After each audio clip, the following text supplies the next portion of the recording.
right, 25 minutes before 11 o'clock. Thank you for tuning in. Today on the segment with Ocala Eye, we're not only going to learn about our eyes, but what we can use our eyes for. How about that for a little segue? In the studio, Nikki Nix is here. She's the Patient Services Coordinator for Ocala Eye, and she's my go-to gal when I'm ready for glasses. And Lindsay Weisman is in the studio, the Clinical Administrator for Ocala Eye. Zora Harrison is here, the Chief Operations Officer at Ocala Eye. And today, somebody new, Charlotte Martin, the Executive Administrative Assistant. See, I cheated. I got some information. And we're going to talk about art in the park is what I was referring to with something you use your eyes for. So good morning, ladies. Thank you all for coming in. Good morning. Good morning. Yeah, and art is something that I'm interested. I do illustrations for children's books sometimes. I roll my eyes a little bit because I hardly have time to do it. But yeah, it's I always think when I had this sty that was kind of obscuring my vision a little bit, I was thinking, please don't go. I just pray to God I don't lose my vision. You know? Yeah, so. That's scary. Yeah. So what's new at Ocala Eye before we talk about the park? Is there? Well, what is new? We're making more headway on our new building, so that's been consuming a majority of mine and Lindsay's time. But January's been a great month for us. We've seen a lot of new faces and new patients join our practice, so we were always very excited about that. And something we hold near and dear is to be available here for our community. So that's been great. Other than that, I think we are just trying to, get ready for 2018. I think we've been preparing for new things that we have to do, governmental things that we're required to do. And oh, really? Yeah. Governmental things. All right, like regulations regarding... Yeah, regulation, reporting. They require us to, unfortunately, report things that patients probably don't even realize we do have to report. But, there's a lot of data that we have to get together. And some of it's for good reason. It helps them do statistical analysis and comorbidities. And we build, we're responsible for building prevention awareness. So that's a weird word, comorbidity. Yeah. Something else that'll kill you? Is that what that means? Well, yeah. So other factors. And obviously because eyesight is, or ophthalmology, I should say, in general, is connected to the whole system, we're responsible for reporting certain things that can help them to develop preventative measures for patients. So we're actively a part of that. So, of course, we have a diabetic prevention program and want to make sure patients come in. See, that's amazing to me. When we first met you all, it was about eyes and eyeglasses, and then it went on to ears, and then it was skin, and now it's diabetes, and then it was a mission to Haiti with Lindsay, and now we're going to learn about art in the park. You guys, you have your hands in on a lot of things. Well, we do. We're a huge piece of this community here, and I think it's our job to make sure we're protecting the patients and, be responsible for things that we can do to prevent disease and progression of disease. Do you know the one thing I wanted to slip in real quickly? The other day we had an orthodontist on the phone, and I called him a dentist, and he said, no. Is the same sense? I'm guessing the layperson makes these mistakes all the time. Ophthalmologist, optometrist. Yes. I honestly don't know that I know the difference. If somebody were to ask me. Well, that's a ophthalmologists are MDs, where optometrists are not. So they're medical doctors, so they had to do actual physical surgical residencies and go to med school. Yeah, they had to go to med school. So then it's different. Ophthalmology. Yes. All right, so there's definitely... So they're medical doctors. They're surgeons. They delivered babies, worked they the went ER. through regular medical rotation. So we had a psychiatrist who used to do a show here, too. And she did, too, then, psychiatrist. Oh, is that right? Yeah, Marsha Morris. Dr. Morris's wife. That's one of our president of our company, Dr. Morris. His wife. Mm-hmm. Is that right? Yeah. So does it play a role in eye care, the whole psychological part of a person? No? I'm not so sure that it does. Robin's nephew was wearing glasses the other day. I saw him, and afterwards they were commenting on how, he's finally wearing his glasses. He went for 2 years because he was shy, embarrassed. I don't know what to say. That absolutely can happen. That's a psychological thing, right? Mm-hmm. Yeah. Yeah. Sure. And we do know that patients that don't hear and cannot see are more inclined to be withdrawn. Mm-hmm. Yeah. So we know there is a psychological piece of, not wanting to be in the conversation because you can't hear, or not feeling like you can enjoy things like art because you can't see. So Well, and sometimes art will make it, we'll kind of segue over to that. Art becomes a way for a shy person to come out of their shell a little bit, right? Yeah, and express what. Definitely. So who's... And it can make you relaxed all at the same time. Is that what you do? you're not a great artist. Say, I'm a terrible artist. Are you? What? Terrible. How do you know? Well, let's just say I cannot draw anything. We've seen some of the drawings. It's not great. But I love to color. Have you seen the coloring books? Oh, for I adults? love those. I have one. They Do you? work. I love them. They're really love it. good. And what do you color with? I have the little. I have colored pencils and I have the real Okay. fine tip markers. Oh, I was going to say, because I haven't done the marker yet. the amount of room that you have to color between the lines is kind of small. Yes, it is. Yeah. But it does create a diversion for your brain. It's I read an article about people that were having trouble sleeping and the relation to cell phones and televisions, iPads, things that have that stimulate the brain. So it's the study was done on college students that they took away their devices after a certain time and had them color for 30 minutes, and Really? they monitored their sleep in the study. It was really cool, and it showed that not only did they go into REM sleep, but they woke up and attested to being more rested after Is that right? converting from a television or stimulant. A lot of us look at our phone, email, television, whatever it is. before we go to bed. Yeah. So it was pretty cool study. I haven't done it for myself, even though I probably should because I don't sleep well. But Yeah. I just read that about coloring and what it does to the psyche. Charlotte, you are going to talk about art in the park? Yes, I am. Can you hear me? Go ahead, try it again. Can you hear me now? Yeah, now I It's a got little you. better. First, I just want to say the nonprofits here in town could not survive if it wasn't for the businesses like Ocala Eye that are so gracious with what they're willing to donate and step in and participate to ensure that the fundraisers that we have, like Heart in the Park, are a success. So thank you so much to Ocala Eye for that. I cannot say enough about the way this company really does have such a large hand in our community. So Heart in the Park is a fundraiser that is being put on by the Junior League of Ocala here in town. All proceeds benefit Kids Central. It's happening this Saturday, February 3rd at Tuscola Park. We'll be there from 10 a.m. to 2 p.m. So we're really, really excited about this event because it is more than just a fundraiser. It is a unique, creative community art event that is calling all families and locals to come paint something that they love in the park with us. Paint something, all right. Yeah. Oh, wow. Even if you don't, Even if you're not artistic. So it's $10 for each participant, but with that comes a really nice artist tote. Each artist An gets artist their what? own, it's like a little tote bag, Oh, their tote, own okay. bag. Uh-huh. It'll include their own 8x10 canvas, their own set of paintbrushes to keep, and all kinds of swag items that were donated. So it's going to be a lot of fun. It's set up so we have the Appletons going to be there with all kinds of crafts, so you can add textures, gemstones, glitters, anything you want. Oh, fun. We'll have Painting with a Twist will be there with all kinds of paints, and we've had a few local artists even step in to be there that day to kind of help the children, point them in a direction and understanding what colors you can mix to create more colors and kind of ensure that they are getting all their questions answered, Right, since some of right, us are not as artistic as you would want.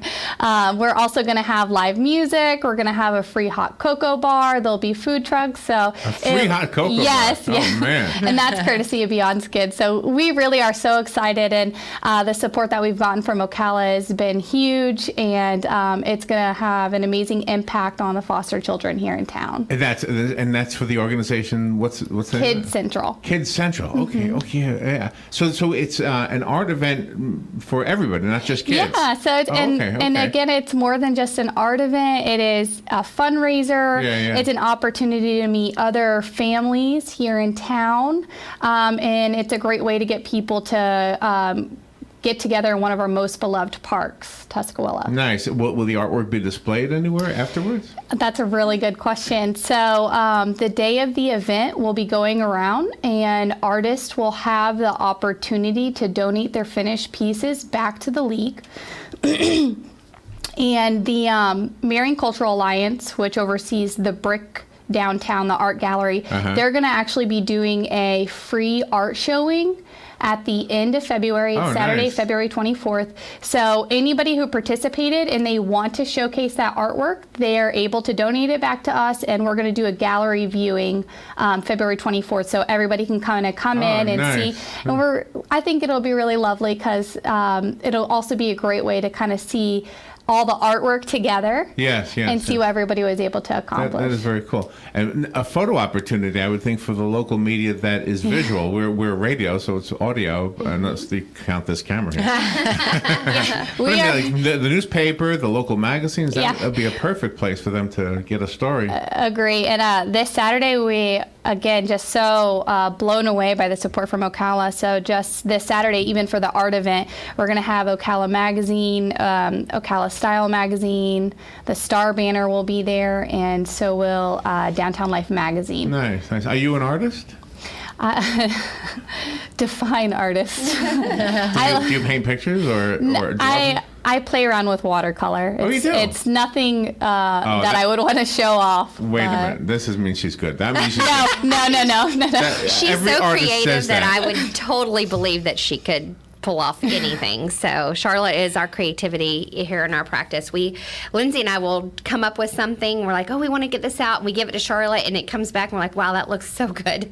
So she's so creative that we know that she probably will blow us away in the park when she does her art there. Well, I will be there running around like crazy, so I'm not sure I'll have the opportunity. We'll have to donate one there. Yeah, so you won't be doing that. Well, that sounds like fun. And as I mentioned in the beginning, trying to have a clever intro. Without good vision, you can't really appreciate art. So the visual arts, absolutely. And we're so passionate about this because of the number of children in our own community right here, our neighborhood, that need help.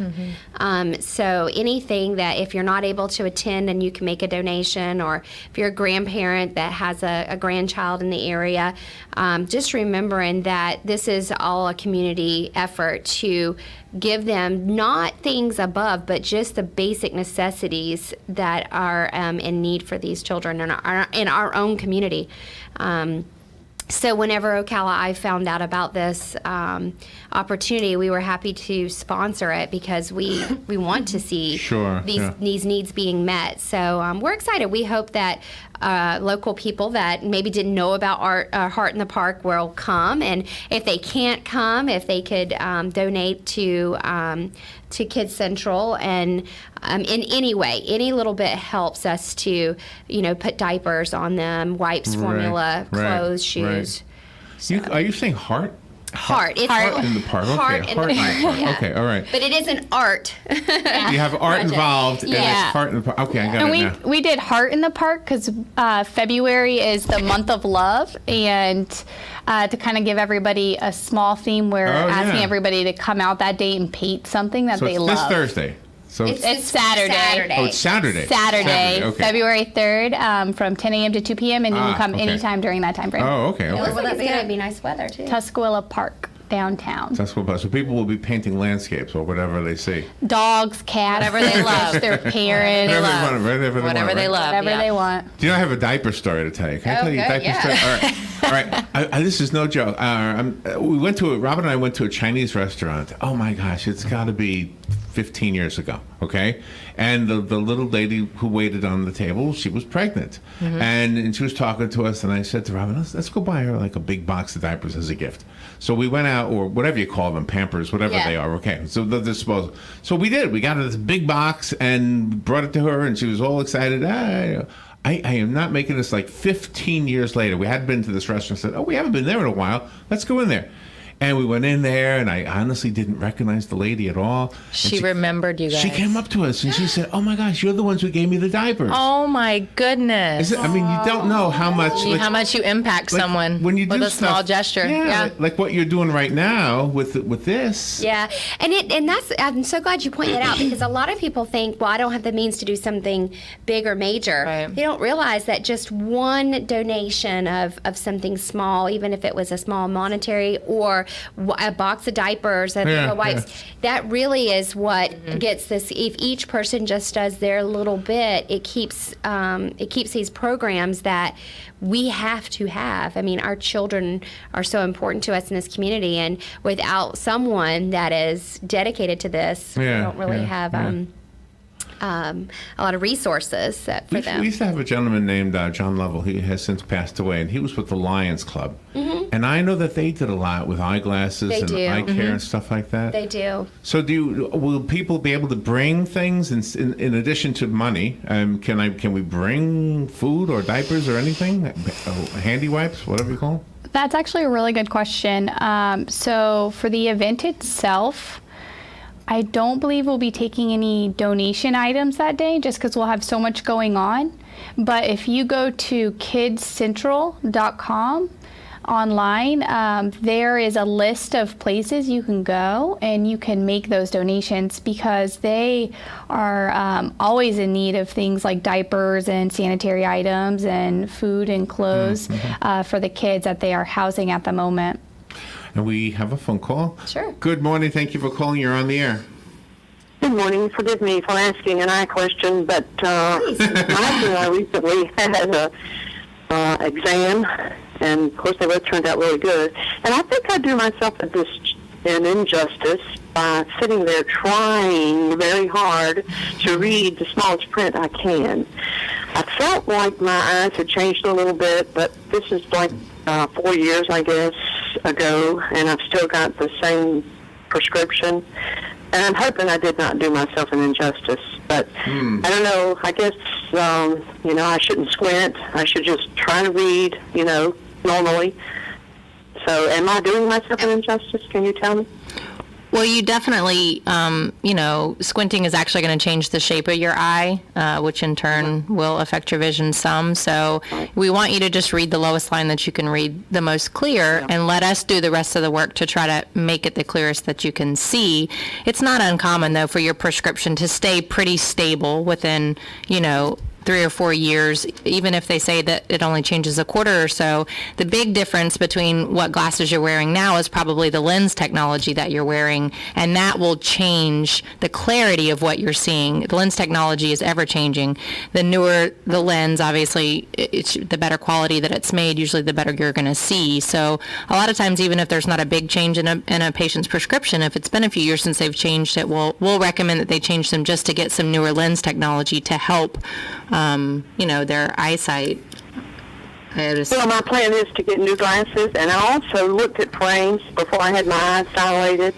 But, of course, afterwards I just left. I couldn't see. But you made some comment about something where you can actually see yourself with lenses on or frames on. Yes, and the company we were using, we had trouble with them keeping all of the different frames on there, but we still have that. That's what they told me. I went to Magnolia. Yeah. And she said, no, that didn't work out, so we're not doing that now. So I wanted to check with you and see if you had it, and if so, I could probably come to you for lenses. Absolutely. We, our optical manager, Mike, is in the process of uploading a new system. But one of the things that we can do is those iPads are there, and one thing we can do is take a picture with you so you can kind of see. And then the nice thing about that, too, is you can forward it to a friend. We, as much as we would love to, have you go right from your eye exam out to buy glasses because, you want to get in those new glasses as soon as possible, we find that patients do actually like to come back when they're not dilated. I think you did a great job looking at the frames ahead of time. But yes, if you want to come in and see Liz and Optical at Magnolia or Tisha, they can use the iPad to kind of give you a picture too. We should have that new technology up and running pretty quickly, but we were limited on the resources that the company was able to give us on frames, and that's what they told me. So I understood that. Yeah, we tried really hard because it was I may just wait a little while and just come back in a little later and go for glasses. Absolutely, we look forward to seeing you. Thank you. Thank you. You know, the one thing she said that I could really relate to is that she was trying to read something and forcing yourself. Yes. That kind of, it does do a Well, disservice, I doesn't it? think patients have in their mind that they're going to pass or fail Yeah, it. it's a Like pass if or they fail. don't see a certain Yeah, thing, then yeah. they're going to get a bad. It's almost like getting a bad grade on something. And Right. It's really, Right. it's not that. It's just, we want to try to help you see better if you have a change in You're right. glasses. So That's funny because I think I've done the same thing. The Yeah. good news It's is common. it's Yeah. not there. The amount that you can actually accommodate through doing that is small. So it may make a minute change, but relaxing and just knowing it's not pass or fail is important. And typically, like Nikki said, even though your eyeglass numbers, the physical numbers in the prescription haven't changed, that does not mean that you wouldn't see a percentage, 5 to 10, even 20% better by getting new technology. It's incredible. We can put the exact same prescription on you In with a two different different lens. technologies, and it's incredible what the patient tells us. yeah. Really? Yeah, it's that's pretty neat. That's all the more reason to not use the internet. Yeah, I mean, I think technology is great, and the internet is wonderful, but it has its. But I mean its to diagnose place. yourself. Is what I Yes, meant. exactly. Oh, Yeah. trust me, I'm the world's worst. I think I'm dying once a week with WebMD. So no, I'm kidding. All right, so it's Heart in the Park, and it's this Saturday, and it's the first Saturday in February. That's why it's Heart. Okay, now I'm putting it all together. And so what do? We just show up, or do we pre-register? You can purchase your tickets here in town at Marley May Boutique downtown or at the Brick. You can purchase them online, but you are also more than welcome to purchase them day of. We are capped at 350 participants. Okay. So the earlier the better. All right. And what if we don't want to do art? We just want to help out. That is free. So admission is free. but I mean, if you just want to come enjoy the music just wants to and donate. watch. He's But saying to if he just wants to donate. Donate. If somebody wants to donate money or something, just what? Call you? And Yep, you could just contact me. You can go to our Facebook and you can message us. You can go to our website, which is www.bit.ly/heart project. Yeah, Oh my gosh, BIT, say that again? I know. It's www.bit.ly/heart, HEART project. Okay, BIT, what does that stand for? It's a link shortener. Oh, So Billy it's is one a of those. website you could do a link Gotcha. shortener. Okay, Can we yeah. put that on our Facebook so they can get right to it? Yeah, if they- we'll also put that's the a good information idea. on our Yeah. Facebook again today. That's a good idea. And for the caller, thank you for bringing up an eye question. Yeah, and that was a really good one. I can a great imagine myself question. doing that same thing. Oh, I do it. I mean, I even squint and try to see it better because, like Nikki said, we're inclined to want to pass. you don't this want to be test. embarrassed. I can't read that. Right. Yeah. Exactly. Oh my gosh. Oh, okay, so when I go, I'm going to be there eventually, Nikki. I'm going to have to just say, you know what? I can't see that. That's exactly That's right. exactly right. Have you ever had somebody just say, you know what? I'm not sure? Yes. Yes. Yes. And most of our technicians are going to be really good about telling them, when I give you these changes, does it look better? If not, that's okay. If you see no difference, that's Yeah, okay. yeah. So, Good answer. That's what I tell them. Right. No change is a good answer. And are the eyes usually the same, both eyes? Or No. Oh, really? It just depends. So I there's mean, usually two different prescriptions. there can be. I mean, they can vary by a little bit. One eye can have astigmatism, one eye might not. You know what? We had an article the other day, real quickly, if I can squeeze this in, about things around the house that you should throw away. Like your toothbrush, you shouldn't have it more than a month. I know. I saw that. Oof. Did you see that article? Yeah. So, and one of them was the contact lens holder. yeah. What was that, a week? It was. It says every time that you have to change the solution. So some of them were like one day. I mean, dailies, weeklies, and monthlies. So yeah, they said the longest you should keep one. I didn't know that. That the every time that you change out that lens, you should throw the contact lens case away. Yeah. And I had no idea either. It was unbelievable. Yeah. What's in there? I mean, the guess fungus. It can They just could grow grow. stuff. Yeah, it was three things: fungus, bacteria, and what was the other one? So- It said it was the one that was the anti. It was like staph. It can create a staph. right. Yes. Yeah. Yeah. That would be resistant, Resistant to antibiotic antibiotic, resistant. yeah. So yeah, no, I didn't know that you were supposed to throw it away like that either. So when you have because Robin was here when we had this article. Yes, and, amoebas, and she yeah. was talking about she was using dailies, or something? And so that's different. From Yeah, those, It is right? because you just throw those away at We the end love of the day and you dailies. put in a new pair the next morning, so you don't run that risk. Wow. And they are so thin and light, most people don't even know they're on their eye. A daily is the best way to go if you can. There's certain situations where that doesn't work for you, but Yeah. for sure. All right. Let's real quick. So for Charlotte, for Heart in the Park, we just contact you, Yes, sir. right? Okay. And for everything else for Ocala Eye, I'm going to give you our main line. That's 622-5183. And we will be unveiling a new website hopefully within the new week. But until then, you can obviously use our current one, 622-5183. all right. Thank you, ladies. Thank you so much. Thank you. We will be right back. Broadcasting from the Paddock Mall Studios, this is WOCA, Ocala, Gainesville, The Villages, 1370 AM, 96.3 FM, The Source. Fox News Radio, I'm Chris Foster. Tonight's President Trump's first State of the Union address. White House spokeswoman Sarah Sanders says, We're really excited about talking about our successes of the first year, but even more so what we are going to accomplish over the next 7 years.